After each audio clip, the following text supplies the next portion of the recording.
नमस्कार दोस्तों, most welcome to संभव एजुकेशन क्लासेस।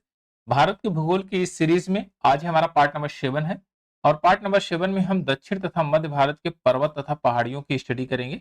बेसिकली ये टोटल स्टडी जो है पेनिनसुला प्लेटो ऑफ इंडिया की है, भारत के प्रायद्वीपीय पठार की है। और इस सीरीज में हम सारे कॉन्सेप्ट को सीखेंगे कि प्रायद्वीपीय पठार कब बना, कैसे बना, उसकी रूपरेखा क्या है और कैसे उसका क्लासिफिकेशन होता है। यह सीरीज यूपीपीएससी, यूपीएससी, आरओ तथा वेरियस टाइप ऑफ एग्जामिनेशन के लिए हेल्पफुल होगी। तो आइए शुरुआत करते हैं। सबसे पहले कॉन्सेप्ट सीखते हैं, उसके बाद जो विगत वर्षों में UPPSC, BPSC, RAS, Chhattisgarh PSC, इन सभी में जो क्वेश्चन पूछे गए हैं इस चैप्टर से रिलेटेड, उनको हम स्टडी करेंगे। तो सबसे पहले कॉन्सेप्ट को सीखते हैं। प्रायद्वीपीय पठार, पेनिनसुला प्लेटो ऑफ इंडिया। तो पेनिनसुला क्या है, पहले इसको भी समझ लेते हैं। इस फिगर में आप देख रहे हैं, तो यहां पर यह जो लैंडमार्क किया गया है, ये है आपका पेनिनसुला प्लेटू। ये पेनिनसुला प्लेटू, आप कह सकते हैं यह मूल प्लेटू है। क्या है? यह मूल प्लेटू है। यानी कि जब भारत गोंडवाना लैंड से अलग हुआ, तो भारत के रूप में नहीं अलग हुआ था, ये इंडो ऑस्ट्रेलियन प्लेट के रूप में अलग अलग हुआ था। अगर हम प्लेटो की बात करेंगे तो ये part of Indo Australian plate, ये इंडो ऑस्ट्रेलियन का ही एक भाग है। और जब धरती शीतलन हुई, तब से एग्नियस रॉक्स थी और उसके बाद उस रॉक्स का अपक्षय और अपरदन होता रहा, यानी वेदरिंग और इरोजन के कारण वह कट छट के अधोतल में जो है सबडक्शन हो गए हैं। बशर्ते अभी जो यहाँ पर मूल चट्टाने हैं, आप कहेंगे क्या ऊपर वाली चट्टान अपक्षयित होगी या धरती के नीचे वाली? तो धरती के नीचे वाली नहीं, ऊपर वाला चट्टान ज्यादा अपक्षयी होगी। क्यों?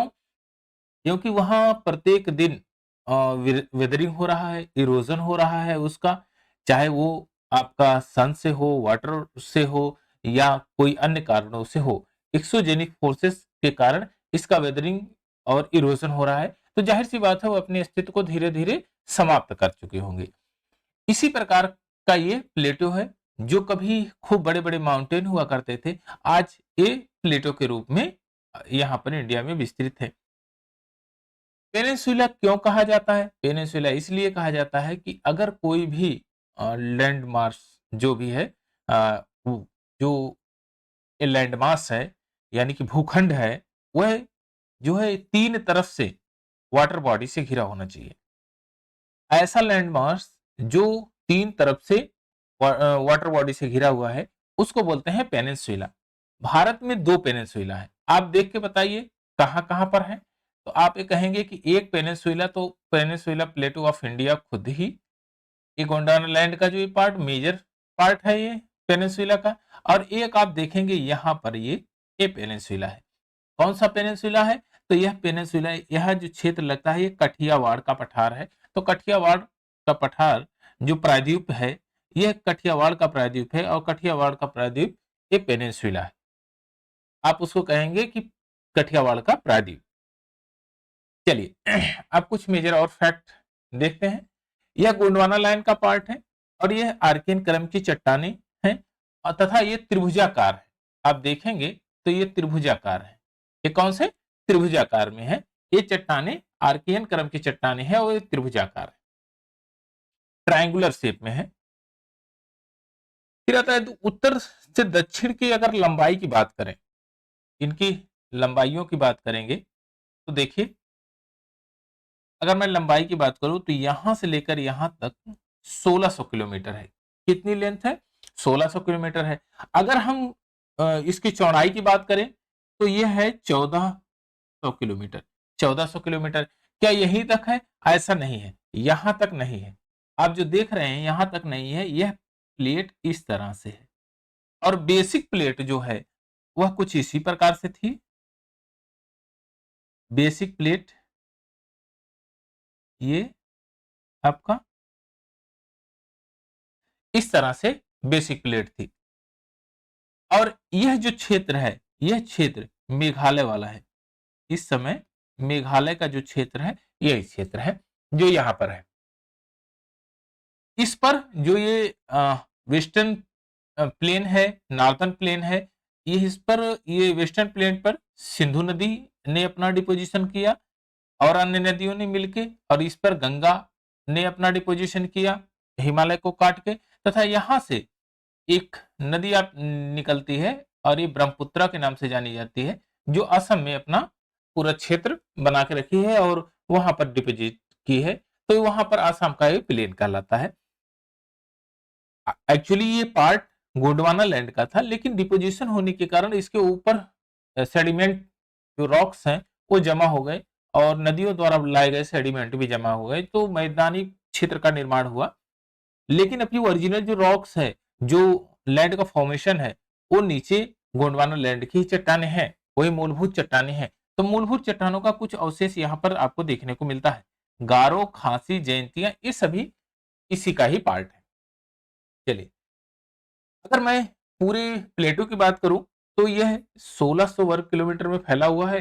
यह पूरे इंडिया के क्षेत्रफल का 2/3 है, 2/3 भाग है। यानी कि 2/3 भाग में आप ऐसा कहेंगे, एक सर्कल ले लीजिए और ये पार्ट आपका, ये 2/3 पार्ट है, 2/3 पार्ट आपका यही पेनिनसुला प्लेटो है। भारत का द्वीपीय उप महाद्वीपीय, इसको सब कॉन्टिनेंट कहा जाता है। अगर आप ये ऊपर के जो है नेपाल और भूटान और फिर इधर म्यांमार, पाकिस्तान और श्रीलंका, मालदीव को मिला लेंगे तो आप देखेंगे कि यह इसको एक सब कॉन्टिनेंट के रूप में आप इसको डिफाइन कर सकते हैं। तो यह सब कॉन्टिनेंट के रूप में प्राचीन भूखंड माना जाता था। यह सपाट और सारे समय में दृढ़ और अगम्य रहा। दृढ़ अगम्य का मतलब है यह कभी भी ये पूरा लैंड, गोंडवाना लैंड, वो वाटर बॉडी में कभी नहीं डूबा, यानी इसके ऊपर पानी कभी नहीं चढ़ा। यह हमेशा जब से शीतलन हुआ तब से उच्च भूमि के रूप में ही रहा और इसी कारण से इसको उत्खंड कहते हैं, होस्ट कहते हैं, होस्ट की उपमा दी जाती है। भूखंड क्रिस्टलीय आग्नेय चट्टाने से, इग्नियस रॉक से बनी है, क्योंकि जब धरती शीतलन हुई तो उस समय तो आग का तपता हुआ गोला ही थी। जब शीतलन हुई तो आग के द्वारा जो निर्मित आग्नेय चट्टाने हैं, उन्हीं का ही एक एक प्रारूप है। आग्नेय चट्टानों के अपक्षय अपरदन के बाद और सेडिमेंट्री रॉक्स बने, यानी रूपांतरित चट्टाने बनी, कायांतरित चट्टाने बनी। तो ये सब चट्टानों का निर्माण हुआ। लेकिन बेसिक अगर चट्टान आपसे पूछा जाए तो आप कहेंगे आग्नेय चट्टाने हैं, जो शुरुआती दौर में पृथ्वी पर बनी थी शीतलन के बाद। उसके बाद रूपांतरित हो गई हैं, वो अन्य रूपों में हो गई हैं, कट छट के उनका रूप अलग अलग हो गया है, सेडिमेंट वाली रॉक्स हो गई हैं कहीं पर, और कहीं पर अन्य विभिन्न प्रकार की जो रॉक्स हैं उनका फॉर्मेशन हुआ है इन्हीं से। अब आपका आता है इसका फिजिकल रीजन, हम देख लेते हैं कहां कहां है। प्लेट विवर्तन की दृष्टि से यह शांत क्षेत्र है। शांत क्षेत्र का मतलब यहाँ पर कभी भूकंप के हलचल नहीं देखे जाते हैं, भूकंप वाले क्षेत्र नहीं है, वॉल्केनो एक्टिविटीज नहीं होगी। और यहाँ पर यहाँ पर लातूर एक जगह है, लातूर और कोयना, लातूर और कोयना, जहां पर कभी कभी भूकंप आते हैं, लेकिन यह केवल प्रश्न चिन्ह के रूप में है, यहाँ हमेशा भूकंप नहीं आते हैं। अच्छा, आपसे अगर कहा जाए कि भूकंप, ज्वालामुखी, इस प्रकार की जो क्रियाएं हैं वो कहां पर आएंगी, कहां पर सबसे ज्यादा होगी, तो आप कहेंगे जहां पर दो प्लेटें आपस में या तो मिल रही हैं और या तो ये दूर जा रही हैं। क्या कर रही हैं? या तो मिल रही हैं या तो दूर जा रही हैं। अगर दूर जाएंगी तो भी ये प्लेटें अगर दूर जाएंगी तो भी यहां पर एक रिज बनेगी, एक रिज बनेगी, और यहीं पर ही दो प्लेटों के कन्वर्जन के कारण इंडोजेनिक फोर्स से इस प्लेट को डिसबैलेंस करेंगी। और जब इंडोजेनिक फोर्स इस प्लेट को डिसबैलेंस करेंगे तो उसके क्रियाकलाप को आप महसूस करेंगे, जस्ट लाइक ए भूकंप। अब वॉल्केनो एक्टिविटीज तो आप जानते ही हैं कि पृथ्वी के अंदर से उद्गार होगा और मैग्मा बाहर आएगा, और वो वॉल्केनो के नाम से आप जानते हैं।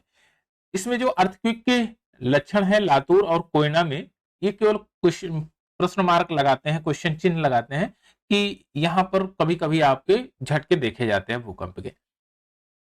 प्रायद्वीपीय पठार का औसत अगर ऊंचाई आप जाने तो 600 से 900 मीटर तक की ऊंचाई के पर्वत हैं। यहाँ पर 600 से 900 मीटर की ऊंचाई के औसतन पर्वत हैं। ऐसा नहीं कि ये पर्वत हैं, आप देखेंगे तो यहाँ पर अरावली पर्वत के पास गुरु शिखर है, गुरु शिखर, गुरु शिखर, शिखर ये 1722 मीटर है, 1722 मीटर ऊंचा है। यह गुरु शिखर 1722 मीटर ऊंचा है। लेकिन अगर पूरे पहाड़ों की श्रृंखलाओं को आप एक साथ में जोड़ के और उन नंबर आप श्रृंखलाओं से भाग दे दीजिए तो औसतन ऊंचाई आपको पता चलेगी 600 से 900 मीटर की ऊंचाई में ये इनकी हाइट है। अरावली पर्वत, विंध्याचल पर्वत, सतपुड़ा पर्वत, भारनेर, कैमूर, राजमहल, शिलांग की पहाड़ियां जो कि मेघालय में है, पठार के उत्तरी सीमा पर, जो मेघालय की पठार जो पहाड़ी है वो उत्तरी सीमा पर है। राजमहल, गारो गैप और राजमहल व मेघालय की पहाड़ियों के बीच का भाग जलोढ़ मैदान से ढक जाने के कारण निर्मित है। अब जलोढ़ मैदान का मतलब क्या है? यहां पर देखिए ब्रह्मपुत्र नदी आई है, यहां पर जो अपने सेडिमेंट को जमा करती है यहां पर, और यहां से गंगा नदी आती है, यह अपने सेडिमेंट को जमा कर देती है। तो यह जो प्लेट्यू था कुछ इस प्रकार से था, इस प्रकार से। अब क्या हुआ कि इसके ऊपर सेडिमेंट जमा हो गए।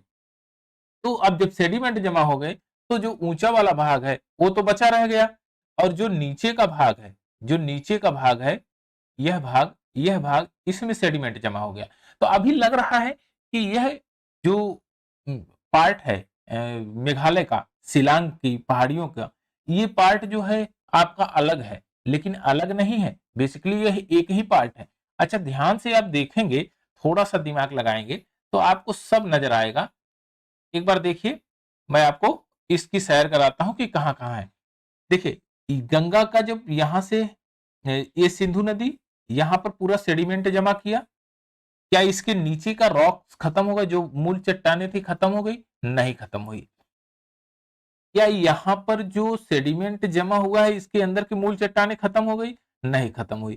कैसे आप बताएंगे सच कि ये मूल चट्टाने नहीं खत्म हुई? तो आप देखेंगे कि यहाँ पर ये जो है, आप देखिए शिवालिक वाला क्षेत्र, और जब हिमालय के अंदर देखेंगे यानी कि सबडक्शन वाले भाग में जहां पर तिब्बत के प्लेटों के नीचे सबडक्ट हो रहा है, वो मूल चट्टाने इग्नियस रॉक्स की ही चट्टाने हैं, यानी कि गोंडवाना लैंड की ही चट्टाने हैं। आप यहां देखिए, यह भी फॉर्मेशन आपके गोंडवाना लैंड की, यहां भी यह गोंडवाना लैंड का है भाग, और यह भी गोंडवाना लैंड का ही भाग है। यह देखिए गोंडवाना लैंड का भाग है। एक्चुअली ये मेन जो है अंदर जो अधोगमित हो रही है ये गोंडवाना लैंड का भाग है। ऊपर से यह क्या है आपका, ये फोल्डेड माउंटेन है। एथिस सागर फोल्ड होके उसका सेडिमेंट ऊपर से चढ़ गया, और यहां पर आपका फिर हिंदकुश और यहां पर कुल्लून और ये हिमालय की श्रेणियों का निर्माण हुआ। जब यहाँ के सेडिमेंट आके इस पर जमा हुए तो कुछ भाग ही बचा हुआ है, आप देख रहे हैं यहाँ पर। और इसी कारण से यहाँ पर एक मालदा गैप है जो राजमहल की, यहाँ की राजमहल की पहाड़ियों को और इससे मेघालय की पहाड़ियों से अलग करता है। चलिए, प्रायद्वीपीय पठार के पश्चिमी घाट, पश्चिम में पश्चिमी घाट और पूर्व में पूर्वी घाट। देखिए पश्चिम में पश्चिमी घाट, यह पश्चिम है, यह पश्चिम है, ये वेस्टर्न कोस्ट है और ये ईस्टर्न कोस्ट है। आपके ये पश्चिमी घाट है पश्चिम में, और ये पूर्व में पूर्वी घाट है। दो घाटों के रूप में प्रायद्वीपीय पठार के जो तटवर्ती क्षेत्र हैं दो में बांटा गया है इसको। दक्षिणी छोर पर कन्याकुमारी, यहां पर कन्याकुमारी है, कन्याकुमारी, कन्याकुमारी, कन्याकुमारी को आप केप कमोरिन के भी नाम से जानते हैं। कन्याकुमारी से लेकर तापी नदी, यह ताप्ती नदी, ये तापी, तापी, और कहेंगे आपको ताप्ती, हिंदी में ताप्ती नजर आएगा और इंग्लिश में लिखेंगे तो तापी नदी लिखेंगे।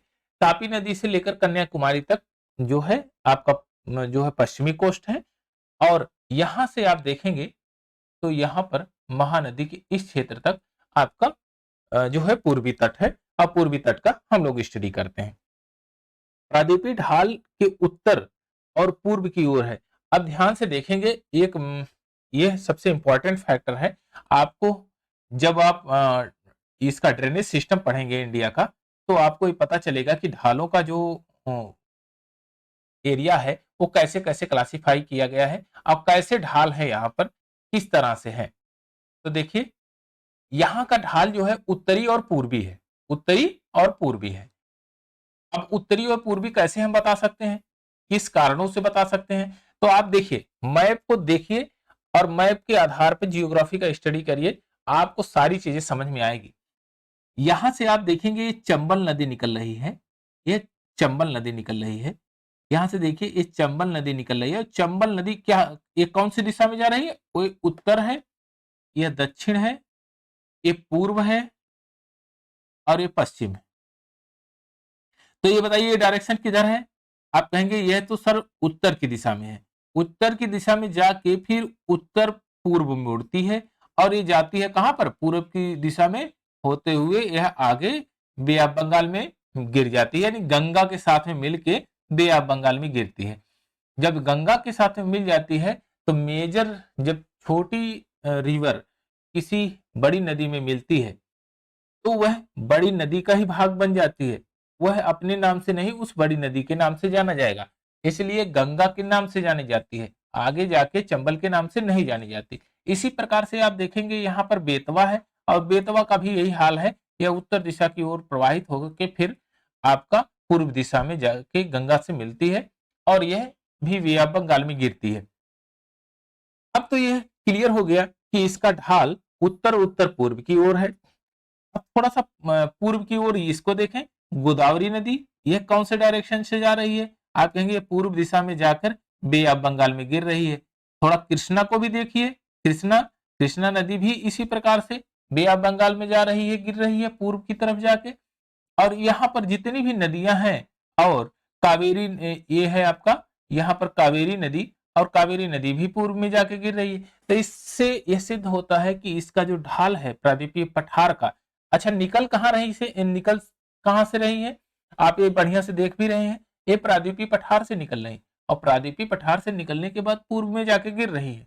तो आप ये कह सकते हैं ड्रेनेज सिस्टम में जो है water drainage system division of India जब हम पढ़ेंगे तब उसमें हम इस चीज को सीखेंगे। लेकिन यहाँ पर आप फिलहाल में सीखने की बात है कि ये जो वाटर बॉडी का जो फ्लो है वह उत्तर में है, उत्तर पूर्व में है, जिससे आपको ये पता चल गया।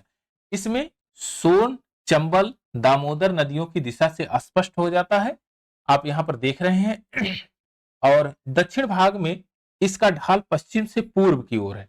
दक्षिण भाग में जब आप दक्षिण में आएंगे, देखें यह दक्षिण वाला पार्ट, यह जो दक्कन प्लेटू आएंगे, यह दक्कन प्लेटू का पार्ट आप देखिए, ये पश्चिम से पूर्व की तरफ है। कहां है, पश्चिम से पूर्व की तरफ, जिसमें महानदी, गोदावरी, कृष्णा, कावेरी आदि नदियों की दिशा से स्पष्ट होता है। चलिए, अब आपका ये जो पूरा फिगर बुंदेलखंड का ये पार्ट है और ये अरावली है और यहां पर आपका मालवा का प्लेटू है। अब विंध्यन श्रेणी जो है, विंध्याचल की जो श्रेणी है, यह दो नदियों के बीच में नहीं सॉरी, विंध्याचल श्रेणी सतपुड़ा के उत्तर में है और एक तरह से आप एक ऐसा कह सकते हैं कि यह नर्मदा नदी के उत्तर में है। तो आप कहेंगे कि यहां से देखेंगे एक नर्मदा नदी निकल रही है, एक नर्मदा नदी है, यह नर्मदा नदी, और नर्मदा नदी के ये उत्तर में विंध्यन श्रेणी है, विंध्याचल की जो श्रेणियां हैं ये है। और नर्मदा नदी के जस्ट पश्चिम में आपका सतपुड़ा की श्रेणियां, ये सतपुड़ा की श्रेणियां हैं। और सतपुड़ा के जस्ट दक्षिण में तापी नदी निकली है, ये तापी नदी, यह तापी नदी आपकी निकलती है। तो आपका ये भी क्वेश्चन बनता है कि सतपुड़ा किन दो नदियों के बीच में स्थित है, एक तो नर्मदा, दूसरी तापी। अब एक और क्वेश्चन बनाएगा एग्जामिनर, कहेगा कि नर्मदा सतपुड़ा रेंज की दक्षिण में प्रवाहित होती है, तो यह होगा गलत। सतपुड़ा रेंज के उत्तर में प्रवाहित होती है कौन नदी, नर्मदा नदी। लेकिन दक्षिण में कौन प्रवाहित होती है? वो तापी नदी होती है। अगर आपको कथन और निष्कर्ष में देगा तो इस प्रकार से क्वेश्चन बना सकता है, तो इसको आप ध्यान में रखिए। इसका जो विंध्यन श्रेणी का जो विस्तार है वो 21 डिग्री से लेकर 24 डिग्री तक है। आप देखिए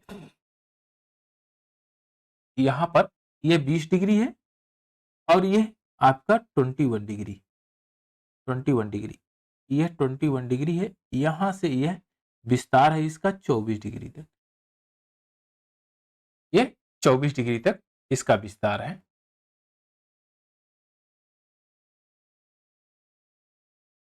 यह आपका यह विस्तार है इसका 24 डिग्री तक, 21 डिग्री से 24 डिग्री तक। अक्षांशों के मध्य में ये विस्तार है। नर्मदा तथा तापी नदियों के भ्रंश घाटियों के प्रादेपीय पठार को दो असमान भागों में बांटती है।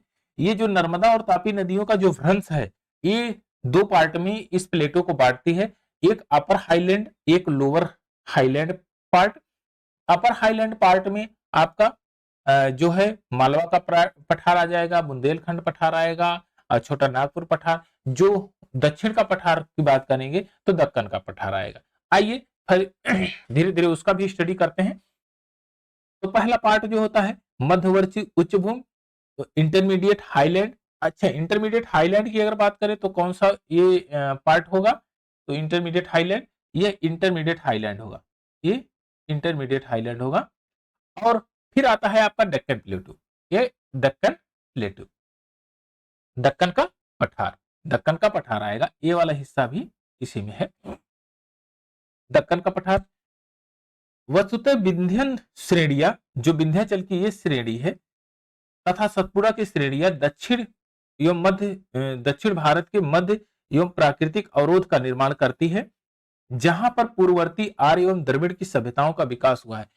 विंध्याचल आपका धार्मिक प्लेस है और सतपुड़ा रेंज जो है वहां पर आप जाएंगे तो मंदिरों का बहुतायत मंदिर आपको मिलेंगे और ऊंचे ऊंचे जो है पीक भी मिलेंगी। और वह एरिया आप कहते हैं कि स्वास्थ्यवर्धक के लिए सबसे अच्छा है, कि मतलब वहां पर हेल्थ इज वेल्थ का नाम दिया जाता है। तो यहाँ पर जो आर्य थे, द्रविड़ थे, इनकी सभ्यताओं का विकास हुआ और यह जो सतपुड़ा श्रेणी है, विंध्य श्रेणी है, यह इसको अलग करती है। ये जो अपर हाईलैंड है, यह अपर हाईलैंड है और इसको ये लोअर हाईलैंड, यानी कि इसको दक्कन का प्लेटू और ऊपर आपका मध्यवर्ती उच्च भाग इंटरमीडिएट हाईलैंड, इसके रूप में इसको अलग करती है।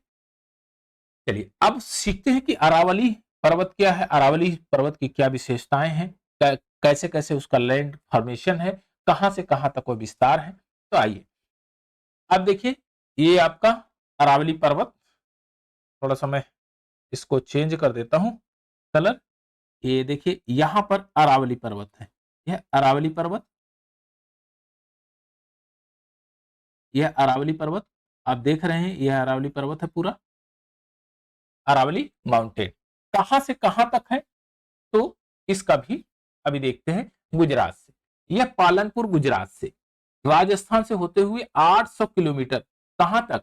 यहां पालनपुर से 800 किलोमीटर, कहां तक? दिल्ली तक, दिल्ली तक है। अच्छा, दिल्ली में काफी इंपॉर्टेंट है कि इसकी जो पर्वत श्रेणियां है, जो प्लेटू है, इसका जो मूल अस्तित्व अभी है, तो वह किस नाम से जाना जाता है? वह रायसीन नाम से जाना जाता है, रायसीन की पहाड़ी के नाम से। वहां सबसे ज्यादा एडमिनिस्ट्रेशन ब्लॉक बने हुए हैं।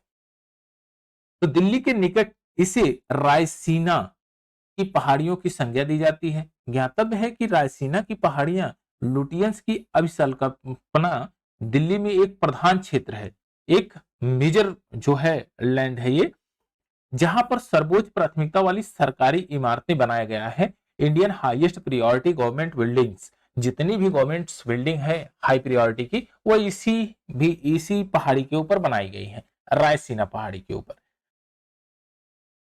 यह श्रेणी मुख्यतः पूरा कैम्ब्रियन, प्री कैम्ब्रियन काल यानी पूरा कैम्ब्रियन काल में आपका ओरिजिन हुआ था और ये मूलभूत चट्टाने हैं। मूलभूत चट्टानों में क्वार्टर्स, नीस और शिस्ट शैलों से निर्मित है, जस्ट लाइक इग्नियस रॉक्स, कुल मिला के आप इग्नियस रॉक्स कह देंगे। क्वार्टर्ज, नीस और सिस्ट की चट्टाने हैं ये शैलें, ये काफी ज्यादा हार्ड है और इसमें जो है मेटल्स की मात्रा ज्यादा है और जो पुरानी मूलभूत चट्टाने हैं उनके अपक्षयी अपरदन होने के कारण अन्य चट्टानों का निर्माण हुआ है। तो यह सबसे पुरानी ओल्डेस्ट जो है रॉक्स है।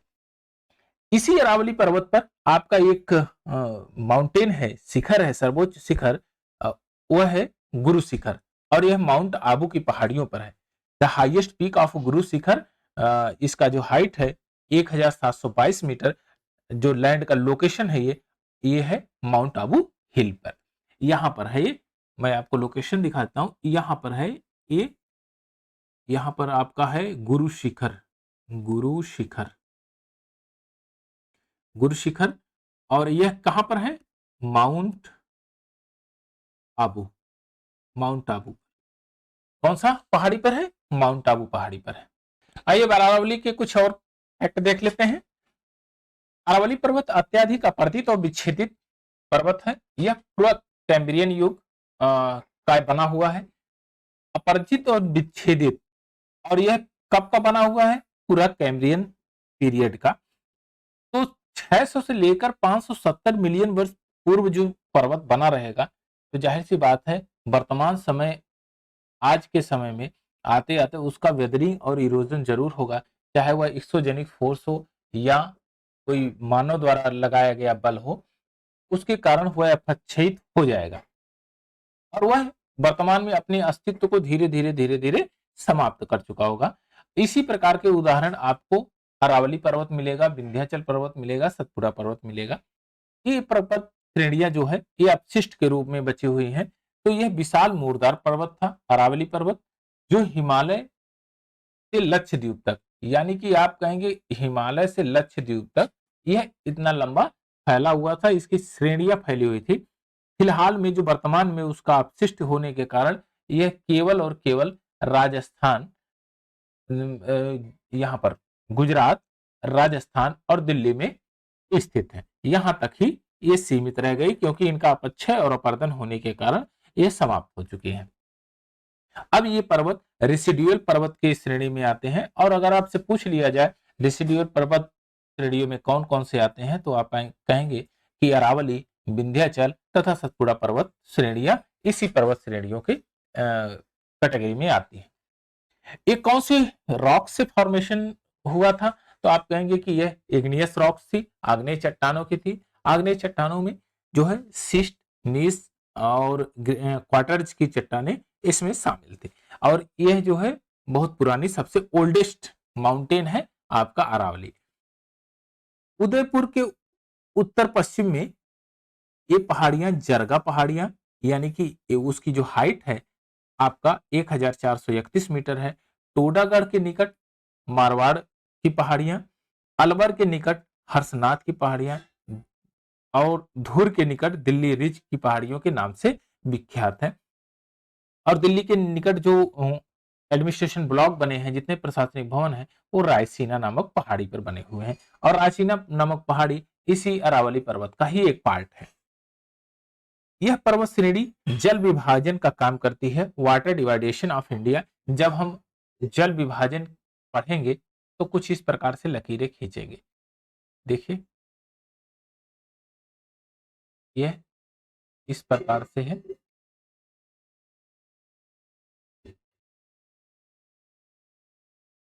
इस तरह से जल विभाजन, water division of India, water division of India, जल विभाजन, ये जल विभाजन का भी काम करती है।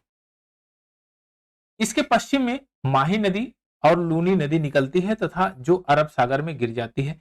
यहां से देखिए, यहां से निकलती है आपकी लूनी नदी, जो रण के कच्छ में यहां पर आके समाप्त हो जाती है, कहते हैं अरब सागर में गिरती है। और यहां से निकलती है एक नदी आपकी, और इसको बोलते हैं माही नदी, और यहां से निकलती है एक साबरमती नदी। ये है माही, माही नदी, और यह है लूनी नदी, जो रण के कच्छ में जाके समाप्त हो जाती है और आप ये कहेंगे कि यह अरब सागर में जाके गिरती है। पूर्व की ओर प्रमुख नदियों में बनास, जो चंबल की सहायक नदी है, पूर्वी मैदान के अंतर्गत चंबल बेसिन, बनास का मैदान, माही का मैदान, छप्पन मैदान आदि शामिल है। तो यहां से आप देखेंगे अभी मैप में चंबल नदी निकल रही है, वह भी एक प्रकार से अपना मैदान बनाती है। और चंबल नदी काफी ज्यादा कटाव करती है किसका? सेडिमेंट्री रॉक्स का।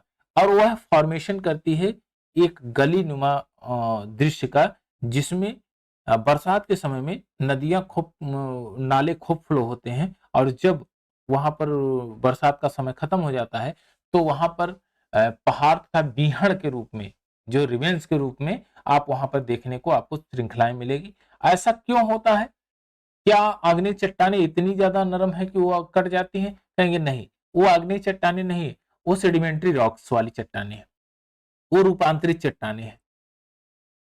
वो आग्नेय चट्टानों का ही जो रूपांतरण हुआ है टूट फूट के, वो वाली चट्टानें हैं, ताकि वहां पर जो है वाटर बॉडी जब पड़ती है तो वो मुलायम चट्टानें एक जगह से दूसरी जगह डिस्प्लेस हो जाती हैं, जहां पर खड्ड बन जाते हैं, गर्ज बन जाते हैं। और यही कारण होता है कि वहां पर जो चंबल का जो बीहड़ है वह काफी ज्यादा रिवेंस है, यानी कि वह बीहड़ काफी ज्यादा गलियों नुमा है। वहां पर बरसात में जो है नदियां फ्लो से बहती हैं, तथा जो बरसात खत्म होने के बाद वह एकदम पूरा सूख जाता है। अब आइए देखते हैं कि मालवा का पठार। मालवा का पठार जब आप स्टडी कर रहे हैं इसका, इंडिया का, तो आपने दो तीन चीजों को देखा। यह आप पार्ट देख रहे हैं, तो ये वाला पार्ट, चलिए यहां पर आपने देखा यह अरावली पर्वत है, यह अरावली पर्वत है, यह अरावली पर्वत, अरावली पर्वत, और यह है आपका विंध्यन श्रेणी, विंध्यन श्रेणी, और यहां आपका है सतपुड़ा श्रेणी, सतपुड़ा श्रेणी। और यही बीच से बहती है एक नदी जिसको बोलते हैं ये नर्मदा, और ये बोलते हैं आपको तापी। और यहां पर है, यह जो क्षेत्र है यह है मालवा का पठार, द प्लेटू ऑफ मालवा, मालवा का पठार। और यहाँ कौन सा पठार है? यह बुंदेलखंड बघेलखंड, बुंदेलखंड बघेलखंड, बुंदेलखंड बघेलखंड का पठार है। तो अभी हम इसकी बढ़िया से स्टडी करेंगे। बस लोकेशन देख लेते हैं कि अब देखिए ये उत्तर में, नॉर्थ में क्या है? अरावली पर्वत है। क्या है? नॉर्थ में अरावली पर्वत है। और अगर साउथ की बात करें तो ये सतपुड़ा की पहाड़ियां हैं, विंध्या की पहाड़ियां हैं, विंध्या, विंध्यांचल, विंध्यन पहाड़ियां हैं, विंध्यन पहाड़ी श्रेणी है। और अगर मैं बात करूं पूर्व के क्षेत्र की, तो बुंदेलखंड बघेलखंड का पहाड़ है।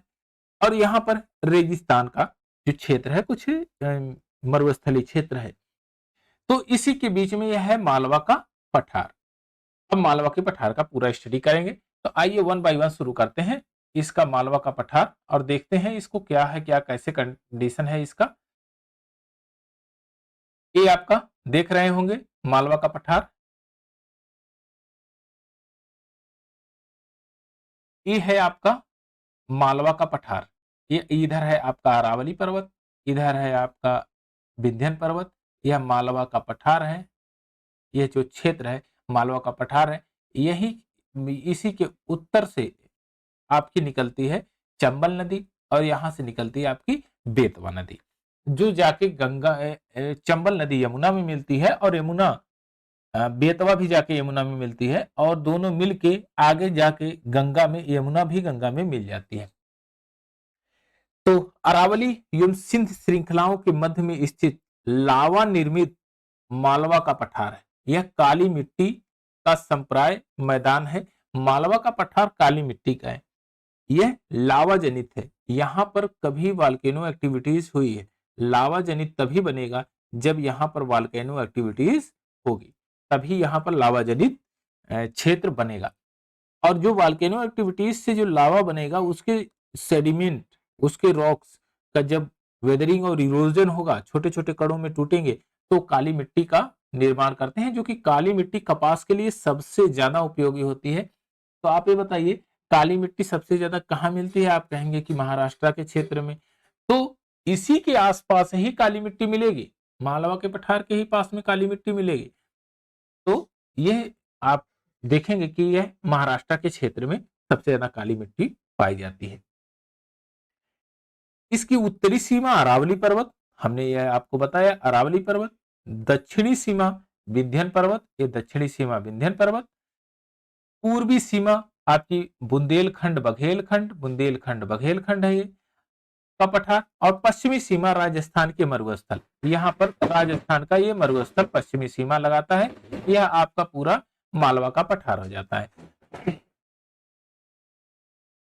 इसकी जो लंबाई की बात करें तो 350 किलोमीटर, चौड़ाई की बात करेंगे तो यह है 390 किलोमीटर। देखिए लंबाई 530 किलोमीटर और चौड़ाई की बात करेंगे तो 390 किलोमीटर। लंबाई 530 किलोमीटर, चौड़ाई 390 किलोमीटर के क्षेत्रफल में फैला हुआ है। और इसका क्षेत्रफल कितना है? आप 1,50,000 वर्ग किलोमीटर के क्षेत्रफल पर यह विस्तृत है। 1,50,000 वर्ग किलोमीटर क्षेत्रफल पे इसका विस्तार है। यह पठार अधिकतर भागों में मध्य उच्च भूमि की संज्ञा दी जाती है। यह सबसे हाईएस्ट प्लेटू के रूप में जाना जाता है। इस मध्य क्षेत्र में सबसे हाईएस्ट पॉइंट पे यही है, लेकिन इस समतल होने के कारण एकदम फ्लैट पठार के रूप में जाना जाता है। इसका ढाल गंगा नदी की ओर है। आप देख रहे हैं कि यहां से आपकी जो है चंबल, बेतवा नदियां निकल रही है। सोन, चंबल, बेतवा ये सब जितनी भी नदियां हैं यहां से निकलती हैं, वो गंगा में जाके मिलती हैं। आप ढाल को अगर एनालिसिस करना है तो नदियों की श्रृंखला को देखिए, आपको खुद पता चल जाएगा कि नदियां किधर जाके और कहां पर मिल रही हैं, किस मेजर रिवर से मिल रही हैं, तो आपको पता चल जाएगा कि ढाल किस साइड में है। यहाँ पर बेतवा, पार्वती, निवाज, काली सिंध, चंबल, केन नदियां प्रवाहित होती हैं। ये जमुना से जाके मिलती हैं और भोपाल बेतवा पार्वती नदियों के दोआब क्षेत्र में स्थित है। अब बार बार आपसे क्वेश्चन ये भी पूछता है कि भोपाल भोपाल किस दो नदियों के, दोआब का मतलब क्या होता है? पहले इसको भी समझ लीजिए, तो उसके बाद आपका समझ में आएगा ये दोआब क्या चीज है। जैसे हमारा यह दो नदियां आई यहां पर, इस तरह से दो नदियां चल रही, ऐसे दो नदियां हैं। तो यह मान लीजिए कोई नदी नदी ए है और ये नदी बी है। तो इसके बीच में जो ये क्षेत्र है, यह क्षेत्र ये दो नदियों के बीच में है दोआब है, दोआब। इसी क्षेत्र को कहते हैं दोआब क्षेत्र। ये दोनों नदियां यहां पर सेडिमेंट को जमा करती हैं और सेडिमेंट को जमा करने के बाद एक प्लेन लैंड का फॉर्मेशन करती है। यह दोआब क्षेत्र इन्हीं नदियों के द्वारा सेडिमेंट को जमा करके बनाया जाता है। और इस यह जो दोआब क्षेत्र होता है यह सबसे ज्यादा उपजाऊ होता है। तो भोपाल जो है वो बेतवा और पार्वती नदियों के दोनों के क्षेत्र के बीचों बीच है बसा हुआ। तो यह आप कह सकते हैं कि भोपाल दोआब क्षेत्र में है और यह बेतवा और पार्वती नदियों के बीच में है। चलिए अब कुछ और पॉइंट देखते हैं। मालवा का पठार उर्मिल मैदान यानी कि रूलिंग प्लेन मिलते हैं इसमें। मालवा के पठार को रूलिंग प्लेन यहाँ के मिलते हैं। इसमें कहीं कहीं चपटी पहाड़ियां भी स्थित हैं, बहुत ज्यादा पीक्स नहीं है क्योंकि वह कट छट के बराबर हो गए हैं और उस पर एक्सोजेनिक फोर्सेस काफी ज्यादा काम करती हैं, इसलिए उनका अस्तित्व धीरे धीरे समाप्त हो रहा है। उत्तर में ग्वालियर की पहाड़ियां प्रमुख हैं। पठार के उत्तरी भाग में चंबल व उसकी सहायक नदियां जो बीहड़ रेंज बनाती हैं। आप ये बताइए कि जब यह अरावली पर्वत का कटा होगा तो कहां पर सेडिमेंट जमा होगा? जो नीचे के हिस्से में। विंध्याचल पर्वत का कटा होगा तो कहां सेडिमेंट जमा होगा? नीचे के क्षेत्र में। अच्छा, नीचे के क्षेत्र में क्यों ऐसा हम कह रहे हैं कि इधर ही नीचे का क्षेत्र है? आप जिधर नीचे का क्षेत्र होगा उधर ही नदियों का ढाल होगा। तो चंबल बेतवा को देखिए, आप देख के ही बता देंगे कि ढाल किधर है। तो यह नीचे के क्षेत्र में जब चंबल और बेतवा नदियां कटाव करके यहाँ पर सैंड को डिपॉजिट की होंगी और यहाँ पर सेडिमेंट्री रॉक्स डिपॉजिट होगा, तो वह सेडिमेंट किसका पार्ट होगा? आप कहेंगे अरावली पर्वत या विंध्याचल पर्वत का, इसी का पार्ट होगा ये। तो धीरे धीरे उनकी सहायक नदियों द्वारा उसको डिपॉजिट किया गया और जिससे वो जो क्षेत्र है ये मालवा का पठार कहीं कहीं चपटा एकदम है और कहीं कहीं पर बीहड़ है। बीहड़ इसलिए है कि यहाँ नदियां जब बरसात के समय में खूब तेज से फ्लो होती हैं तो वहां पर जो मुलायम मिट्टी है उसको काट के आगे लेकर चली जाती हैं और वहां पर एक खड्ड हो जाता है जिसको आप बीहड़ रिवेंज भी कहते हैं। यह भारत में सर्वाधिक गली अपर्दित क्षेत्र है। यहाँ पर खूब गली आपको मिलेगी, जैसे आप फिल्मों में देखे होंगे कि चंबल के डाकू, तो ये चंबल वाला क्षेत्र यहीं पर है।